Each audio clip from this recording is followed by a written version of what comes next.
Baseball's dead. Rest in peace. Oh,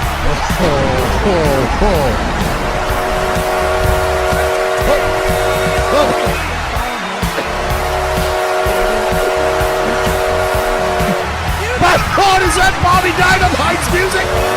Is that Bobby Dynamite's music, Carrabis? Wow. What do you idiots have to say for yourself? Just a trio. Dallas fighting for his life to get a takeout right now. He's so fucking high. He's just absolutely getting bodied. But whatever it is he's putting into his lungs, the devil's lettuce. He wants so bad to just lay into me and Joseph right now, and he doesn't have it. He doesn't have it. kind of like my career. Fastball gone right now. Just doesn't have it. I'm going to pH water this. I'll revisit.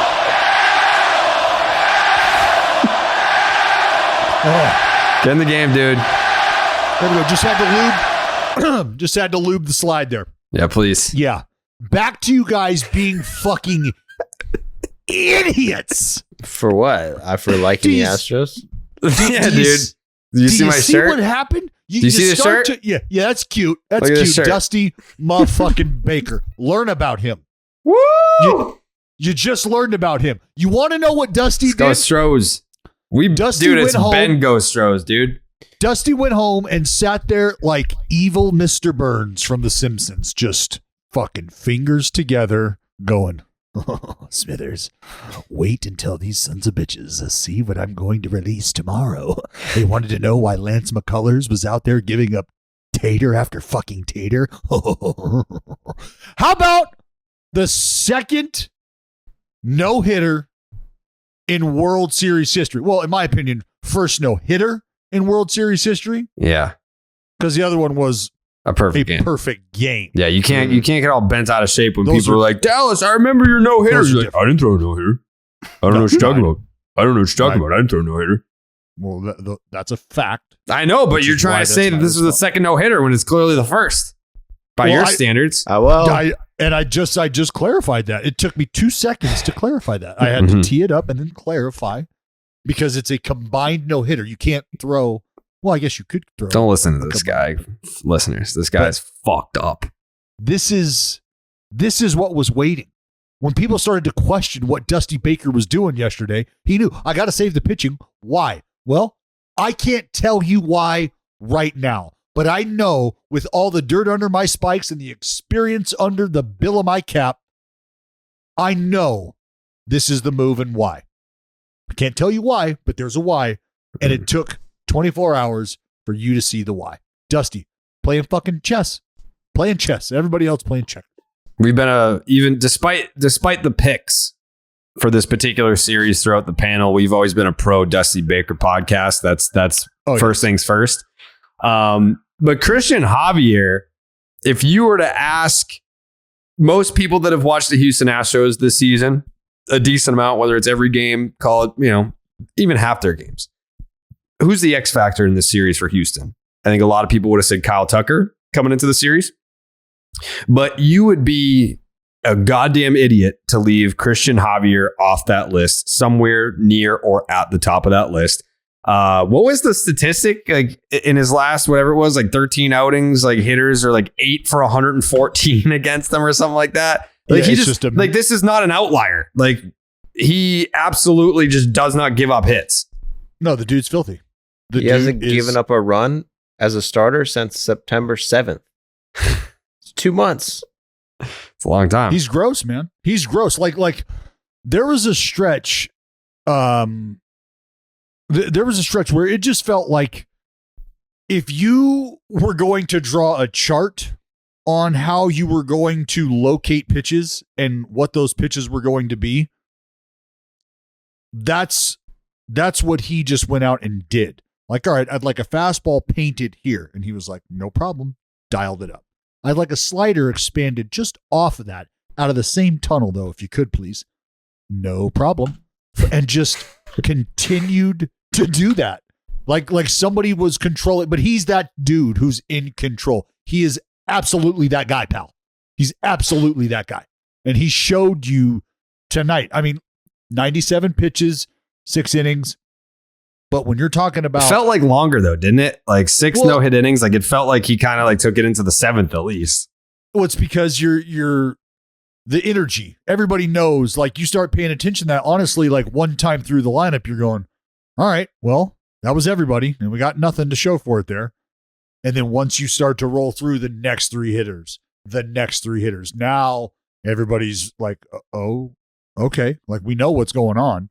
And because of the postseason and how pitchers are used, the question is right there in the forefront of everybody's brain.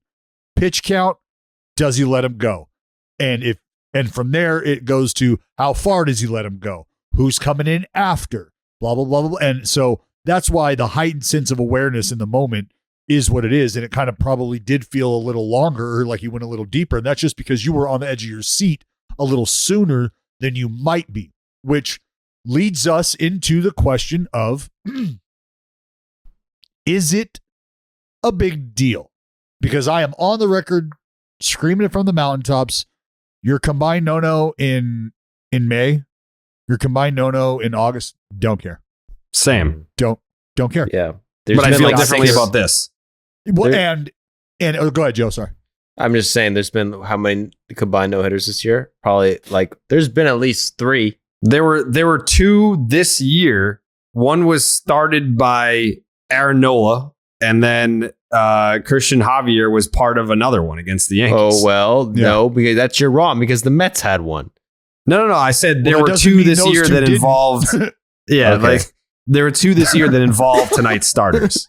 Well, you are wrong. Fuck your entire family. Well, my point is that no one remembers them. No one gives a fuck about the combined no-hitter. Right. Unless your team did it, no one cared. And even I feel like the fans of the teams that have it happen, like they don't really care that much either. But and it's weird because I like, trust me, I've thought about this a lot, but I've always felt this way. Because if you're being real and honest about it in the regular season, it's cool to have, 4 guys click on all cylinders that day and dominate to an extent where nobody's giving anything up.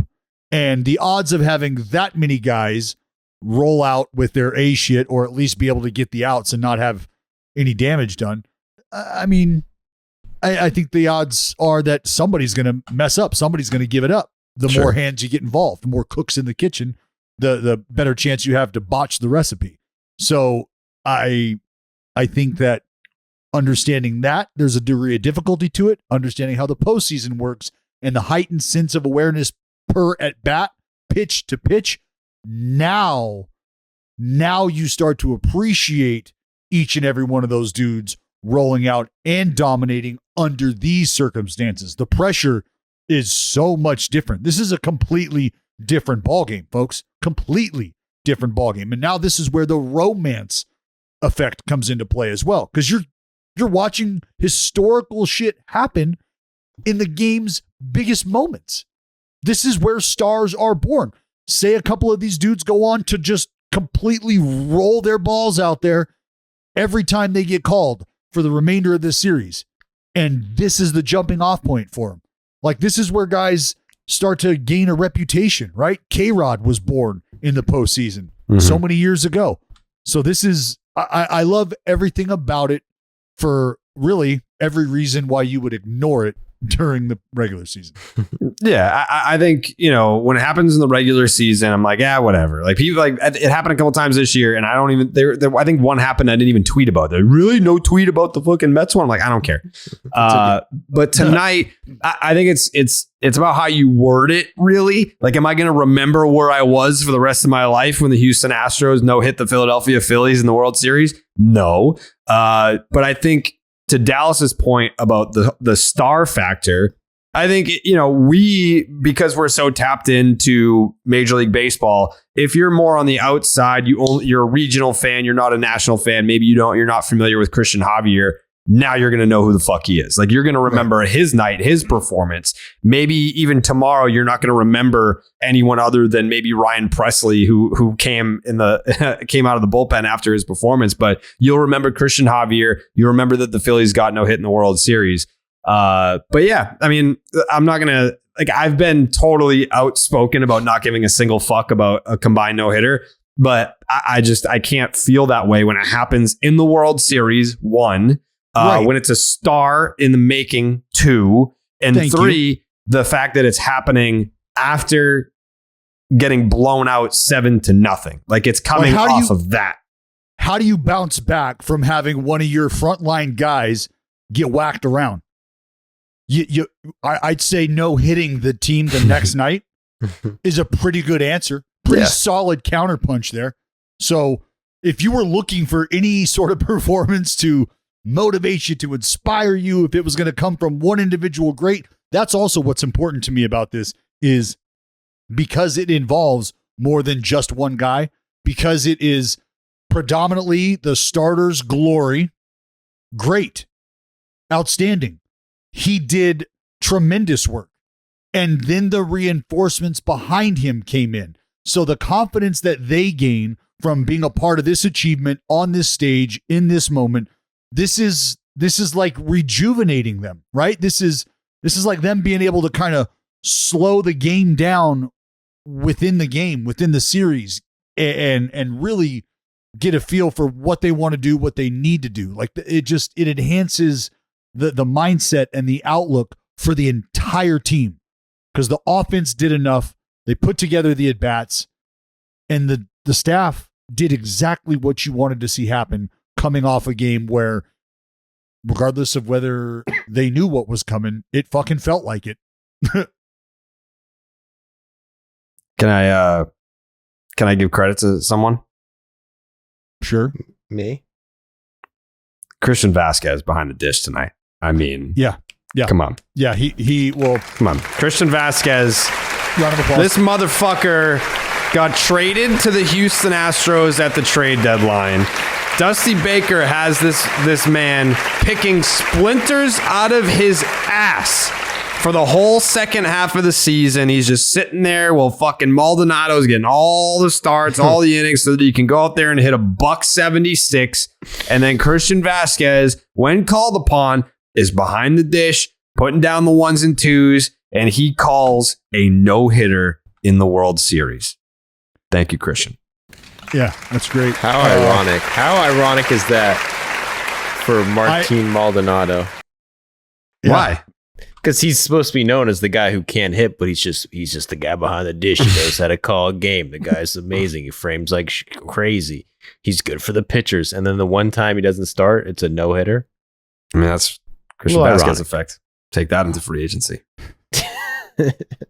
I mean, if I may, that's where I just got to give the glory back to the pitchers, because those guys have to execute. I think it was Christian Vázquez. Hey, Jake, if you had to pick one or the other, do you think it was the pitchers or Christian Vázquez? This will be unbiased.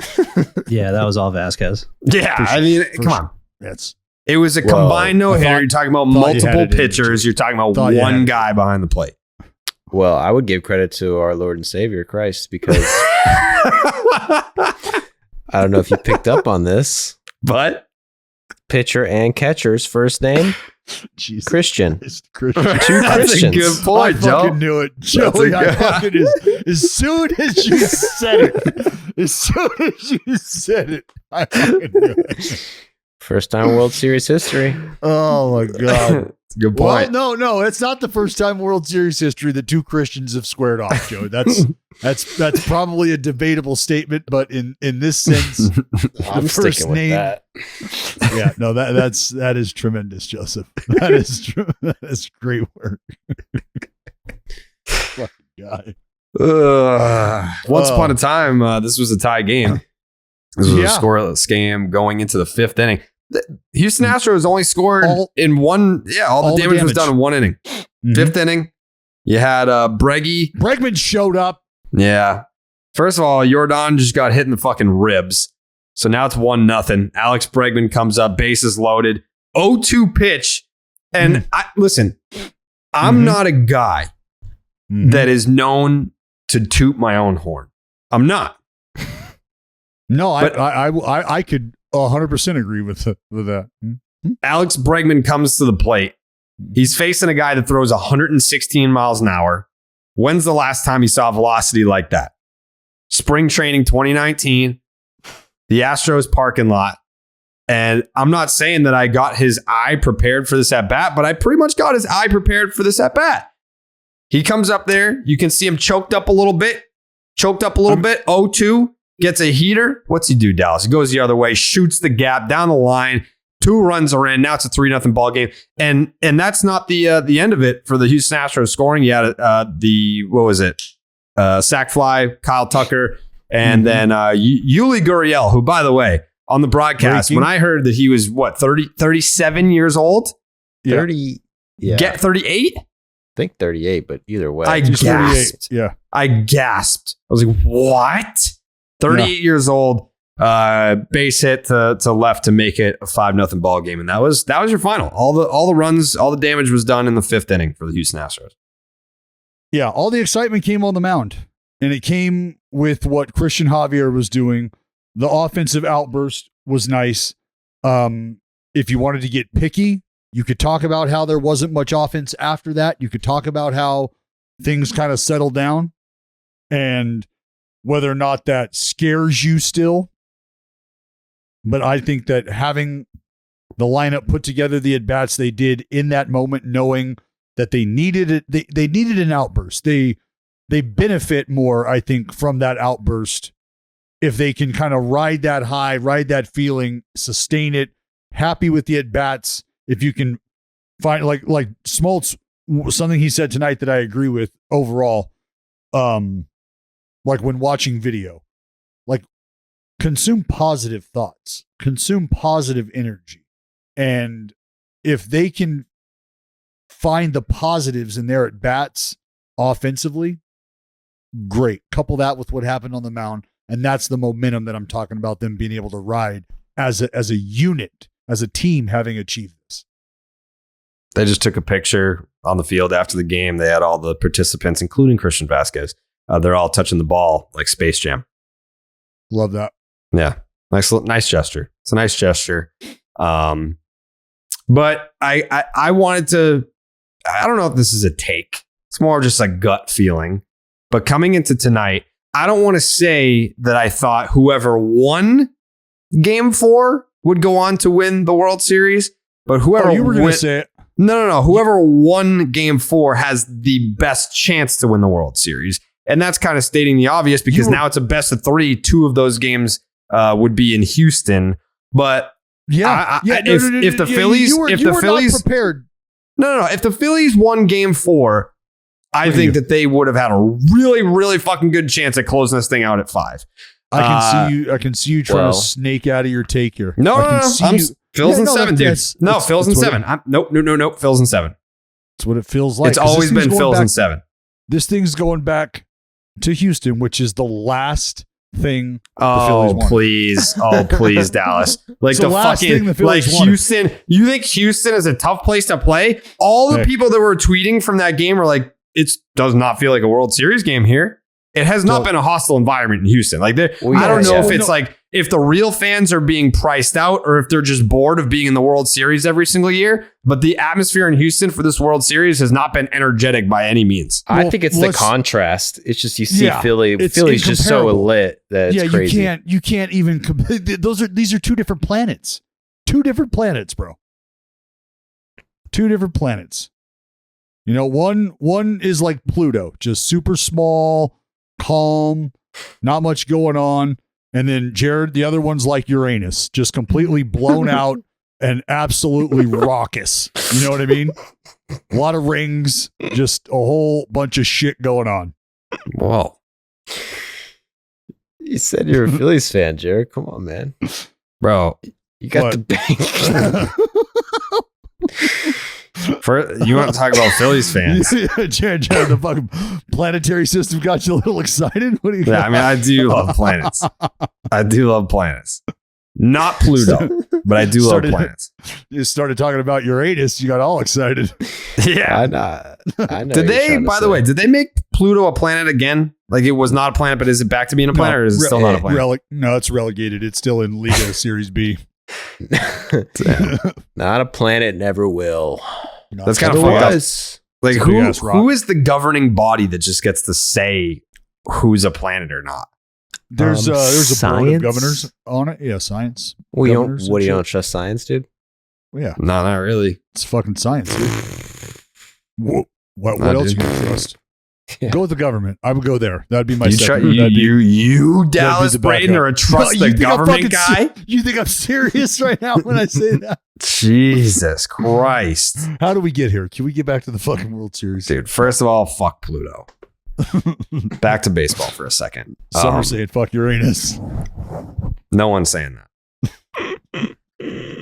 You said that. I didn't say that. I didn't say that. Can I rattle off some statistics here that I wrote down about Cristian Javier's outing? Sure. I don't know how many of them are going to be accurate, but go ahead. A few of them. Let's start here. 97 total pitches. Yes or no? Mhm. Nailed Yes. that. 64 of those were strikes. 70 of those 97 pitches were fastballs. 49 of those were strikes. The 2 curveballs he threw, those went for strikes. And out of the 25 sliders he threw, 13 of those went for strikes. He had 11 swing and misses total. The dude was just dialed. Absolutely dialed. But establishing the fastball, getting ahead with the fastball, getting outs with the fastball, that all opens up that slide piece. And you just watched a dude carve his way through a championship caliber lineup with 2 pitches. He flashed a curveball like a chick flashes a rock band Wow. up on a set of shoulders. Just there you go. Just a couple, bam, bam, couple of hammers, and that's it. He's got that. He's like a Spencer Strider type. It's interesting because no one hits the fastball, but it's like 93, which nowadays it's like you see 93 and you're like, that's fucking. It's Yeah, sloppy. but like I said, Joey, it's a fucking smart fastball. Like it's got a spoiler on it. It's got a carburetor. It's radio controlled. He throws it and then just right there. What makes it so unhittable? Well, it's about everything coming out of the same spot too. Like to get into it a little bit, tunneling has a lot to do with deception. If everything I throw is coming out of the same spot continuously, you might think it's easy to lock in on the release point. And that could be true to an extent. But if everything I throw is not only coming out of the same spot, but trajectory is similar, and then we're talking about 45, 50 feet or so where the break really starts to occur, you've already made your decision on whether or not you're swinging, on where that barrel's going. And my party's just getting started. Yeah, he threw 72% fastballs. Like that's unheard of in today's game. Come get it. Come fucking get it. He threw 70 fastballs, only 2 knuckle curves, in 25 sliders. Yeah. See, that's crazy. Especially if it's only 93. Nowadays, 93 is just like, it's nothing. That's Would you, slow shit. what was like his, would the comp be like Shane Bieber? Well, as Like far he's as not- fastball goes, Well, he's not going to overwhelm you with the velocity, but he just dots it. So it's just not easy to hit. Like nothing's missing over the plate. And Biebs is he's got a tidy little slide piece, a hammer as well, and all of it is coming out of the very same spot. Got some vertical movement on that fastball. Mm-hmm. Or Yeah, I lack think, of. what was it? According to Verducci was Statcast. talking about that on the broadcast. He was basically in like 3 inches of vertical movement. Yeah, somewhere in like, Like maybe his last inning, the 6th inning. Verducci was talking about how or And what was why it's so difficult to hit Cristian Javier. Just fucking holding planes like a motherfucking hanger. You know what I'm saying? Yeah, it's impressive, but it's impressive, but not surprising. No, I don't But think it's still, surprising. I wouldn't say He's it's already super done this surprising. year. But No, yeah, I mean, if you look at this, he wasn't even really against the a Yankees starter. in Yankee Stadium. But he didn't get a start against the Mariners. I guess it was only 2 games, but they brought him out of the bullpen. 3 games. What happened to the Phillies offense? 3 games. What happened to the Phillies offense? 3 games. What happened to the Phillies offense? They didn't have a base runner until the 9th inning. Not Bohm. Oh fuck! That's not true. Yes, it is. Brandon Marsh walked in the third inning. Brandon Marsh walked in the 3rd inning, and then Schwarber walked in the 9th inning. Yeah, you just said they didn't have a base runner until the 9th inning. I know. I was figuring a thought out, and I was trying to figure out who the base runner was, and that's why I said, yeah, Schwarber walked in the 9th. We both understand what I was battling here about 30 minutes ago. All right, so fucking give me I'm still trying to put my name together. Schwarber walked in the 9th inning. Mm-hmm. There was not a base runner between. I said Alec Bowman, almost just fucking said it again. Between Brandon Marsh walking in the 3rd and Schwarber walking in the 9th inning. Mm-hmm. At one point in time, there was 27 outs, but 17 straight outs. And at one point, 11 of the 17 were strikeouts. Yeah, Javier had 5 straight strikeouts at one point? Yes. 5 of his 9 were consecutive. At that point, like he punched out the 5th, and I was like, he's absolutely force feeding this team fucking fastballs. Just fucking, here you go. Number 1, pitch 1. Number 2, have at it. And if you ain't touching or even sniffing one of those, guess what you just bought yourself? That's right. It's October. It's fall. Here comes a fucking heater. Free of charge. Series is tied 2-2. Yeah. Game 5. There's actually some controversy about Game 5 because there was some local reporter that had tweeted that the Phillies were going to wear their throwback powder blue. Yes. Oh, the powder jerseys. blues. If you do that, I my God. So he tweeted it. I quote tweeted it and was like, I saw that. Hard eye emojis. And then he responded to my quote tweet with a follow-up tweet of his being like, well, actually, we don't know. Like, so then delete the last one. So what are you doing? What are you doing? Literally giving me blue balls, powdered blue balls. He saw like that his report about the blue jerseys was getting major traction. Can't do so that. he didn't delete it. He left it up there. He just tweeted a second one that no one saw. And it makes me feel like an asshole for spreading false information. And so I don't know if they're going to wear the powder blues. Very dickheadish of you. Yeah, it's the classic write a hit piece on somebody and post the article and then circle back around like 24 hours later, 48 hours later after shit dies down. And they're like, hey, was thinking about writing an article. Would love to get your thoughts on this. And it's like, article that you already wrote? What? Yeah. Either way, it's a big game. Last home game that the Phillies will play in 2022 at the bank. Game 5, Thursday night. The pitching matchup, Justin Verlander versus Noah Syndergaard. Dun, dun, dun. Who do we like, boys? Who do we like? I mean, who do you like? I mean, Verlander can't be this bad again. He can't. No, he can't. He can't. And he can't be that bad again.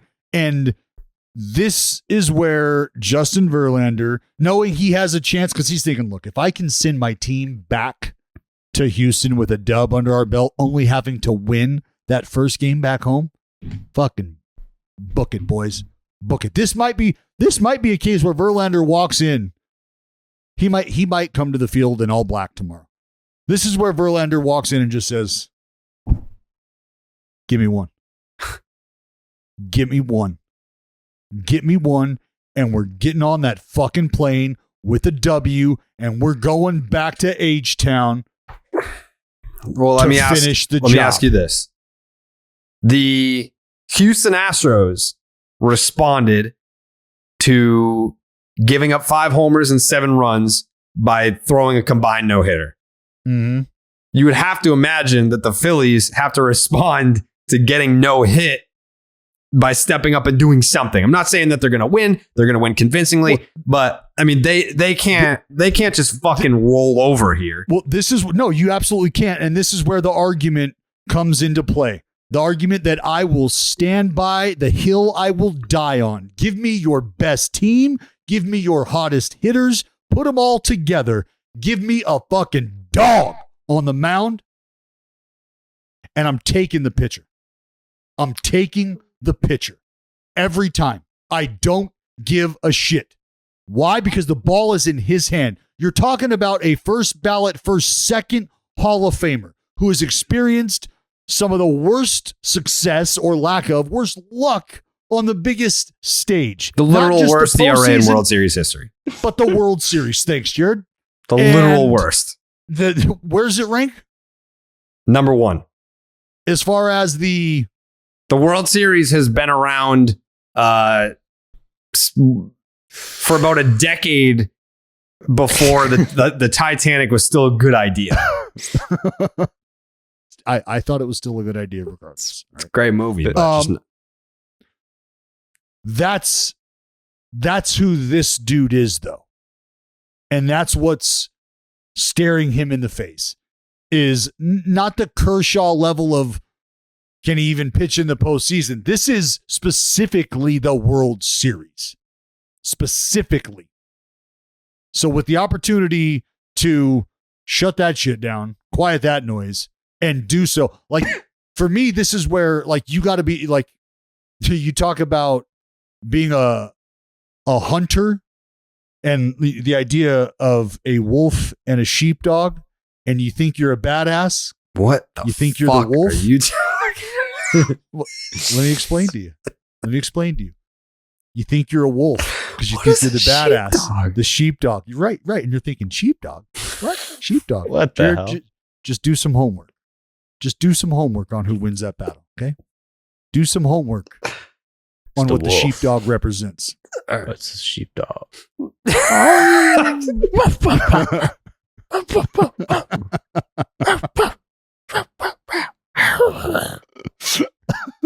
You're fucked, Phillies. Wait, who's the sheepdog? Justin Verlander's the sheepdog. Okay. All right. I didn't know. Okay. I didn't.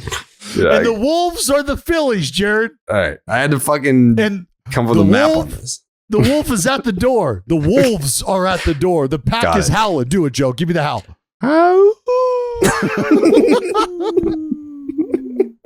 That's right.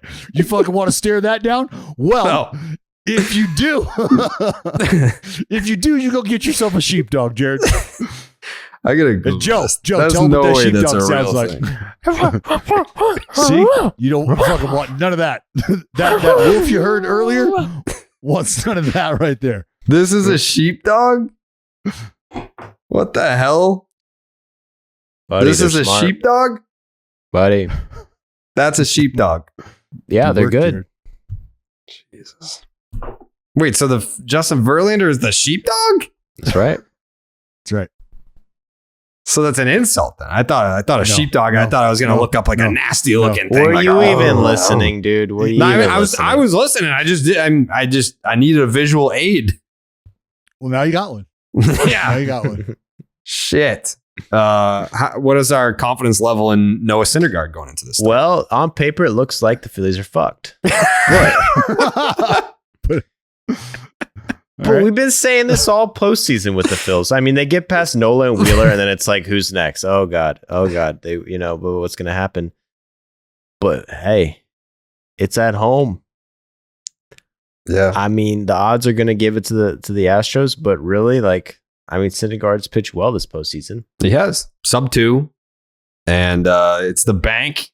They know they got to empty the clip. It's going to be the last game there. I was leaving the fucking DS talking shit to every Phillies fan. You guys, you're going to pitch tomorrow, Syndergaard. You suck. And then Syndergaard fucked us up. So and now it's Syndergaard taking the ball in a pivotal game in the World Series. Yeah. Hank Williams playing loudly. Hang with him, Joseph.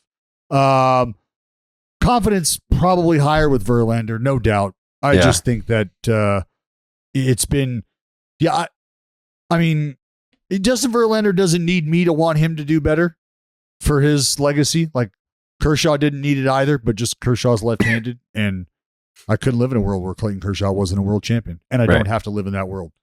And so you're saying I'd rather not this be a defining characteristic of Justin Verlander's legacy. I'd rather this be something, because I don't want it to be blemished. Like what he has done in this game, I don't want to go through it and look at it and go, but because a lot of people will start to, because I think people like, how do you vote against him for the Hall of Fame? And we're going to go down a rabbit hole here that I don't want to go down, but like 100%er, like there's no way you look at his resume and think to yourself, no, for any fucking reason whatsoever. But the World Series numbers could very well give that crotchety fuck who hasn't watched a game in God knows how long, but still has a vote for some ungodly reason, is like, nah, I remember Verlander not doing well at all in the fucking World Series. So fuck him and fuck the Astros. He's not on my bill. Why? You just don't. So let's not get there. So that's why I'd rather this not be a narrative when we talk about Justin Verlander. So just what you're saying is you want Justin Verlander to pitch well. I do. So what do you want more? Justin Verlander to pitch well in the World Series or an ice cold blue moon? I would fucking hammer a moon. I would absolutely throttle a moon right now. Jake, moon me! Yeah. Baseball and beer go hand in hand, and Blue Moon is the perfect playoffs companion with its bold flavor, bright explosion of color, iconic orange slice ritual, and authentic ballpark roots. In fact, Blue Moon was born in a ballpark at the Sandlot Brewery in Denver, Colorado. I'll be there November, 20th through the 22nd. I'll be there. Yeah, I'm excited for that. From a playoff berth to a world championship, a Blue Moon guarantees a one-of-a-kind beer experience every single time. We'll have the Blue Moons on deck for Game 5, Justin Verlander versus Noah Syndergaard, a pivotal Game 5 with the series knotted 2-2. Astros, Phillies, the last game in Philadelphia. Have your Blue Moons on deck if you're going to be at the bank. From its refreshing flavor with Valencia orange peel for a subtle sweetness and hints of coriander, Blue Moon Belgian White is a one-of-a-kind beer that's made brighter. It's carefully crafted and full-flavored with refreshing notes and a smooth, creamy finish. Why strike out with the same old beer when you can get something that's one of a kind? Best served with a signature orange garnish to showcase its beautiful hazy color. A beer this good only comes around once in a blue moon, but you can enjoy it all season long. Break out of your same old beer slump. Blue Moon Belgian White is one of a kind every time. Get Blue Moon Belgian White delivered by visiting get.bluemoonbeer.com/rocket to see your delivery options. That is get.bluemoonbeer.com/rocket. Blue Moon, made brighter. Celebrate responsibly. Blue Moon Brewing Company, Golden, Colorado Ale. All right, before we get out of here, everyone has their picks locked in. No one decided to change throughout the series. So I have to ask, going into Game 5, how do we feel about being correct? I think, Jake, are you the only one that can't? Yeah, Jake's actually. Jake went. No, Jake went Phils in 7. I thought he went Phils in 5. So did I. No. Dallas is the only one that can't get it right. Dallas said Astros in 5. That can't happen. I got Phils in 7. Jake has Phils in 7. Joseph has Phillies in 6. How do you feel about your pick, Joe? Not good. I feel really good.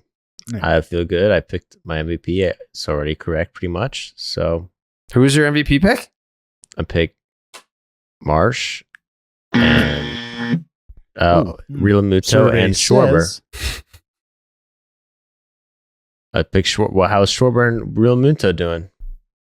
Who did I pick? No one cares.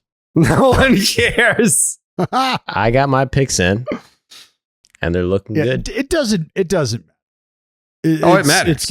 It's gonna be Stros in 6. So no one's gonna be right. I think tomorrow's a big game, and tomorrow's a really big game. Tomorrow, but know who? It's the biggest game for Justin Verlander, man. This is where the weird momentum thing that I was talking about with losing a game at home and going into your own or losing a game on the road. If it's the first one, you figure, all right, we win the second one, we're going home with that energy. Or if you win the first one, you lose the second one, you say, it's all good, we're going home. So how do you process that? Well, this is one of those things where I feel like this really has to go the Astros way for that to be real. Like, they really need to win this ball game to be able to tap into that energy, that momentum, because I don't know that it's the same if they lose this game and hit the airplane and they're like, all right, at least we got these last ones here at home. It'd be really nice to be in a spot where you only have to say, all right, one more. You're on that plane talking about how we've just got to win one more ball game. Yes, but I would argue that that's probably twice as true for the Phillies in terms of momentum. They need that momentum because going in having to win 2 on the road for the Phils you're way toast. harder. Mm-hmm. Mm-hmm.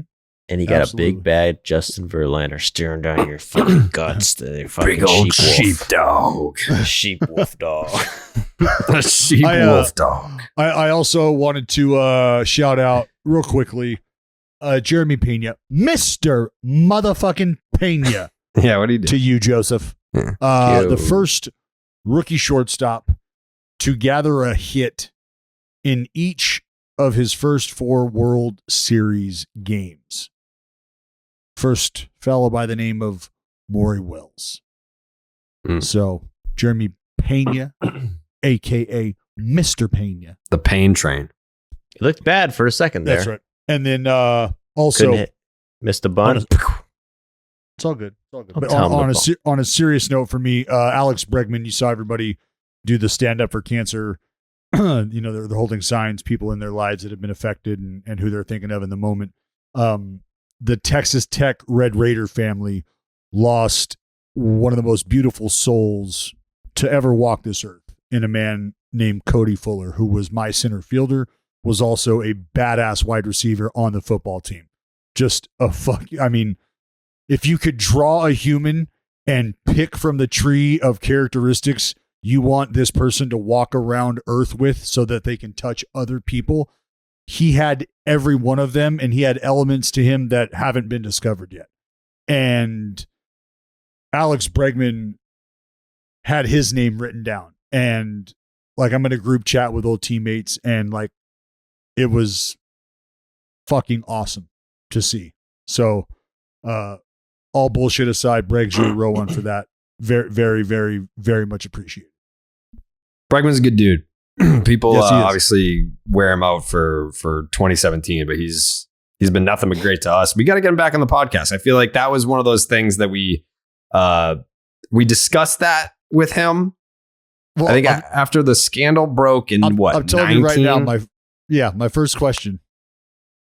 What you been up to? I mean, How you been?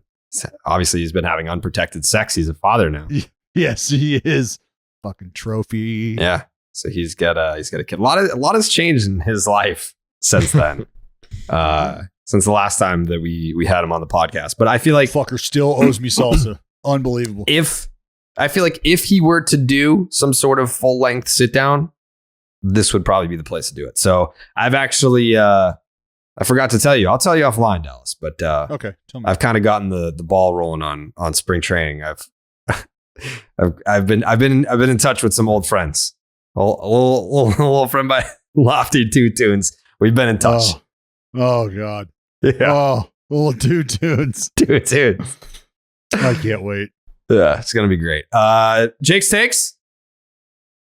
It's just been a hell of a World Series. I feel like each team's just throwing haymakers every night, and after every game, I'm like, oh, the Phillies are definitely going to win it. The Astros are definitely going to win it. So it's just been good so far. It has. The tides turn quickly, man. Mm-hmm. The ebbs Series and is flows of the postseason. Series is tied. Going back to Houston in game 6 and 7. Can Justin Verlander give his team a series lead? Going back to Houston, it's guaranteed now. We didn't know going into tonight, but now we know the series will go back to Houston, at least for a game 6, maybe a game 7. We'll see what happens. We'll see you tomorrow night for another episode of Baseball is Dead.